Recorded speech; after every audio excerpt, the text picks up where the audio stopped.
Welcome, everyone, to this episode of Awaken the Possibilities. I'm your host, Terry Wildemann, and I'm the founder and the owner of Intuitive Leadership and Intuitive Leadership University, where we have three schools: the Leadership Wisdom School, the Business Wisdom School, and the Life Wisdom School. Our faculty members are experienced and highly educated people who will take you to a place where you can leap off the stress hamster wheel of life and leap into calm, ease, and flow so that you can become an unstoppable intuitive leader and practical business mystic. Today, we have a guest who I adore. She's been in my life for about 4 years. And what I love about her is that we share a love of networking. I've been teaching networking for almost 25 years. It's a very, very special topic, but there's something about the way that Debbie talks about it and what the missing link is that most people miss when it comes to networking and making it successful. We often hear people complaining, oh, networking doesn't work. Well, guess what, folks? If you go in your own little group and you hit the bar and you stand there in your own little group and you're having your drink, well, guess what? You're right, you're not networking. Okay, so don't sit there and tell me that networking doesn't work. Deb and I can talk about that in a little bit. But the thing is that networking is foundational to your business. It's foundational, whether it's in person, whether it's on the phone, whether it's on Zoom, which so many of us are doing right now because we have to with this virus thing. So let me introduce you to this amazing woman, Debbie Hoffman. Debbie is a heart-based follow-up expert, hint, hint, hint, speaker and founder of PowerUp Your Follow-Up. She works closely with relationship-driven entrepreneurs, coaches, and network marketers who are letting potential clients slip through the cracks because they don't have a reliable follow-up plan in place. Her proven step-by-step follow-up system supports them to have more ideal clients saying yes, that's what we want, yes to working with them. After 20 years working on Wall Street as a managing director with over $25 billion in sales, Debbie took her organizational skills and extraordinary ability to connect with people and created a multiple six-figure business. In addition, Debbie had tremendous success as a network marketer, having built an international team of several thousand consultants. She's also a best-selling author and has a forthcoming book highlighting her proven follow-up system due out in 2020. Her mission is to support entrepreneurs to share their gifts and get their message out in a big way so that they can create bigger impact. And welcome to the show, Debbie. I am so thrilled that you are here speaking with the Awaken the Possibilities audience today because your message needs to be heard. Thank you so much for having me. I'm really glad I'm here. The timing is perfect. It really, in so many ways, so many ways. So Debbie, you were on Wall Street first. You shifted out of Wall Street into your own business. Can you tell us a little bit more about that? Because one of the things that I find that a lot of our guests do is they were in these big corporate businesses and they take leaps into doing what their heart was calling them to do. My story's a little different. So I didn't wake up one day and go, oh my God, I'm amazing at follow-up and sales. I've got to teach people this. Like, that's not how it happened. Mm-hmm. So as you read, I worked on Wall Street and one day I just quit because I wanted to be home with my family and I wanted to make a bigger difference as an entrepreneur. Unfortunately, right after I quit, my husband's real estate market, my husband's business, because of the real estate market crashed, and we went through foreclosure, bankruptcy, we lost everything. It was devastating, and that was going to be what was going to be supporting us. Okay. So depression, being a victim, all that's hit. Fortunately, what saved me was finding a mentor. I knew that this woman could help me, and she did pull me out of that hole and help me get back to work again. During that time, I met a woman who, at a conference, who was interested in the products that I was representing at the time. And she said, I'm interested, but follow up with me. And I did for 14 months. Not easy to do. And finally, she said yes. And I continued to follow up with her like I always do with new clients.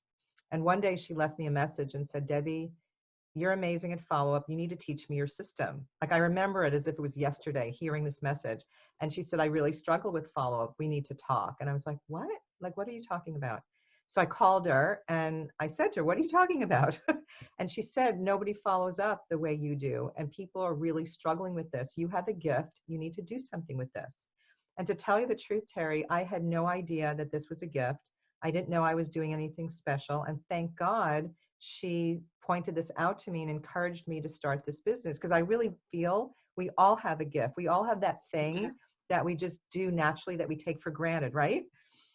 And sometimes it takes somebody outside of us to point it out. And I'm really grateful because now I've been able to help hundreds and hundreds of people to improve their follow-up and get their message out and make the impact they're here to make. So I'm just so grateful. But it's a very different kind of story. Like, I just didn't know it was anything unique. Well, actually, a lot of the folks I work with, they're actually very much like you, because an earth angel came by and said, "You're good at this." So often we don't recognize our own genius. We don't. Because we're so close to it, we don't see it. It's so easy for us. We have this idea that things have to be hard. Why? And you are really good at follow-up. So you said it was 14 months. So I'm curious, how many touches before she finally bought? I think I called her monthly. Okay, so we're talking 14 touches before she bought. And that's what I see, that a lot of the salespeople today forget. It's not, you may not make the sale the first time or the second time or the third time, the fourth time or the fifth time. To your credit, the 14th call, she finally said yes. So on an average, I tell people it takes 12 touches for somebody to buy. Actually, can I share some statistics here? Please. Because I think this will really help. So research shows it takes 5 minimum contacts, 5 minimum, before the average person will say yes to doing business with you. But lots of experts say it can be between 8 and 15. Yeah. But the thing is, Terry, only 8% of entrepreneurs make it to the 5th contact. Most people, 48% of entrepreneurs don't even follow up once. Like, they meet somebody and they don't even make that first call, right? So 8% are getting to the 5th contact, which means 92% of us are stopping short of where most of the business happens. And of course, those 8% are doing 80% of the business out there. And that's the whole point. It's all about the follow-up, right? So it's really critical. And most people are not, this isn't on their radar screens. It's like they're not even thinking about it. Well, this is one of the things that I share with folks. It's okay. I teach law of attraction, right? It's one of the big things when we're doing our sales programs. We teach law of attraction. You have to be present in mind, body, and spirit, and be very clear and get rid of all the emotional baggage about sales and interacting with people and all that other good stuff. So we clear all that stuff out, and then they're like, okay, they're ready to rock and roll, and they go and they network and they, do they're doing their elbow touching or whatever it is, their ankle, whatever it is now these days. And it's like, okay, but Terry, I'm not making any sales. How many times did you follow up?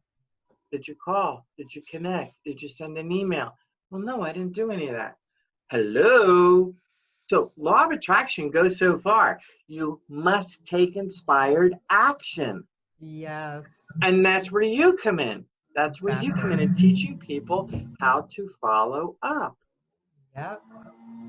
So do you believe that the easiest way to follow up is either email, text, this text thing? I'm old school, so I don't normally follow up by text. I prefer a phone call. I'm a talker. I prefer a phone call. Follow up with me on a phone call, or follow up, send me an email at least. So what do you think, or what not think? What do you share as the number one way of connecting with people? Well, I'm an old-fashioned girl too, and I believe picking up the phone should be the first step. Most people don't. Most people send emails, and I don't know about you, but my inbox gets flooded and sometimes things get lost. But when people leave me a message, I listen to it almost immediately, right? I see a message there and I listen to it. So I totally believe that, since you heard the statistics and most people aren't following up at all, and the people who are following up are emailing, if you call, you'll rise above everyone else. And people are going to think, wow, this person actually took the time to call me, right? So you'll rise above your competition. So that for me is step one. And then I used to email right after that, but again, people weren't responding. So I shifted to texting, and I would say 99% of the time, people respond to my text. Wow, that's good. That's really been working. So I basically leave a similar message, a shortened message, as I did in the voicemail, and people are responding. So it's been really fabulous. I will still recommend to send an email as the third touch point, because if that person was busy all day and it's late at night and they can't call you back and they can't respond to your text because you're Right. sleeping, they'll respond to an email. And then you'll see how people respond, and that will show you their preferred method of communication. And then you can continue on that way. So all Can three you touch repeat what points. you just said, Debbie? That very last piece about the preferred method of the client's communication. Can you repeat that, please? Sure, That's sure. important. Yeah, so the way they respond will show you their preferred method of communication. Because some people will, feel better responding by email and they get to their messages late, and that's how they're going to respond, right? Some people will respond, like I said, 99% of the people I'm texting are responding to text. They're not responding to the email. So now I know that's their preferred method of communication, and that's the best way for me to reach them. So you have Yeah. to be aware. Everybody's so different. Everybody's wired so differently. Yeah, they really, really are. Now, do you find a difference between, and I'm sure you do, I'm curious to this, to have you answer this question. We're of one generation and we do things a specific way. Do you see a difference in millennials and how it is that they sell for their either entrepreneurial businesses or for the people that they work with? I'm really not personally working with a lot of millennials, but my clients are, and Mm, they're finding that it's all texting. Like they don't okay. ever pick up a phone call, right? So again, you got to tune into your market. And if you're Mm. dealing with millennials, they're into texting or Instagram or whatever. They're not picking up the phone and calling people back, my clients back. So they network via Instagram. How does that happen? For those of us of a certain age who, I happen to know how Instagram works, but it's not one of my fondest uh, social media platforms. I just Yeah. let my VA handle that part. How Yeah, does networking I'm work via Instagram? it's not so much that they're networking, they're just, promoting what they're doing. And I'm not an Instagram Yeah. expert, so that's out of my wheelhouse, but I just hear that that's what they're doing. That's where they're going. So what do you see from where you sit as being the number one challenge with follow-up? Oh, there's so many challenges. So you only want to hear one? No, give me two or three. I have a few that I can share. So the first thing that I see, and this is really kind of an epidemic, is that people tell me, and they use this word, they just say, I wing it. I don't prepare what I'm going to say when I call people. I don't prepare before I go to a networking event what I'm going to say. When I'm meeting with somebody or, to present what I do, I just wing it. So they're not preparing. The Ouch. second thing, I know it's a big one. Ouch. The Ouch. second big one, I know. The It second big hurts. one, I know, right? But they don't think about like this stuff is like there's all this stuff that we know that we don't know, but then there's all this stuff that we don't know that we don't know. And when it comes to follow-up and sales, so much falls into that latter category. People, it's just not on their radar screen. They just never, what I find, and the reason I'm doing this and I'm so passionate about it, Terry, is because I see people who love what they do. They're so gifted. They have such a great offering of a product or service, whatever it is that they offer to people, but they've never been taught follow-up skills or sales skills. And so they're the best kept secret, right? So that's why it's like people are putting this as the making this the last priority. So getting back to your question, so the number two issue I see is that people have these limiting beliefs that come up that stop them from following up. And the biggest one I hear is they're afraid of being salesy or pushy. So that's the second thing, and it stops them. And I help people with the whole mindset shift around it.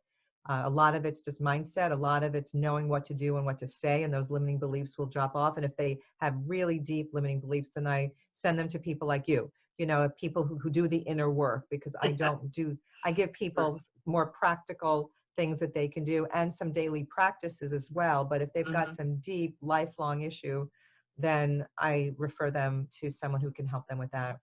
And then the third thing that's huge, and it's costing people so much money, and I call it the number one leak in people's system, is that they're not consistently asking for referrals. Oh my gosh, yes. And they're sitting on a gold mine, and nobody's asking, or they're not asking consistently. I mean, I just hear this over and over and over again. Whenever I speak, I ask, raise your hand if you consistently ask your clients referrals. No one's hand goes up. So those are three key areas. Oh, and the fourth one too is they don't have a system in place. They don't have technology. I was just going to say, you beat me to it. So there's four. You asked for one, I gave you four. Give me four. But they're all key issues. Okay, so, and that system is huge. Huge. So I'm going to ask you this. Should it be reversed? Should the system be number one so that they know what to do and how to do it? Well, they don't know what to do. Well, when I say system, I'm talking about two different things. First, there's the technology. There's the CRM, customer relationship management system, and email marketing system where everything is stored. So that is number one, to get that. But then knowing what to do and what to say and how often to follow up and what methods of communication, that's where I come in.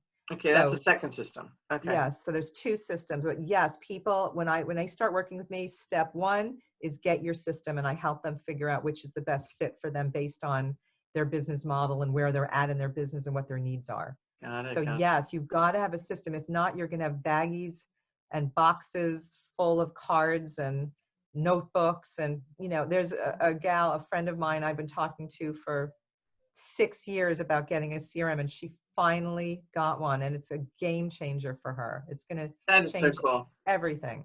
Yeah, she resisted so much. So when you get that business card, things are very different today with technology. So you have a business card, or they do a bump, on the phone, or whatever. What is for me, I love the business card because I can touch it, I can look at it, and then I can put all the information in. I do my thing. So, but that's me. What are you finding in today's day and age that people are doing? What is the easiest way for them to get all their contact information to put into the CRM? Because I know for me, because and it does take time. I take the card, I'm putting all the information in, Is there an easier way to do that? There are easier ways, and it depends on where people are with their business. So when I first started my business, I didn't have a budget at all to hire anybody to do anything for me. So I would come back from the networking event, and I would put their information right into my CRM. I would tag them for the event that I met them at, and whether they were interested in being a client potentially, or maybe they're a good JV partner or power partner. So I would tag them, very interested, not interested, whatever they were interested in.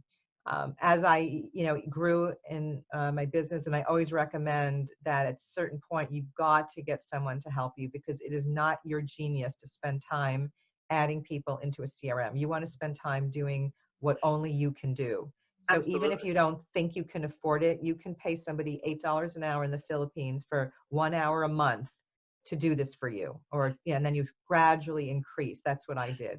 So how do you get them the information if they're in the Philippines? So I would scan the cards and send it to them.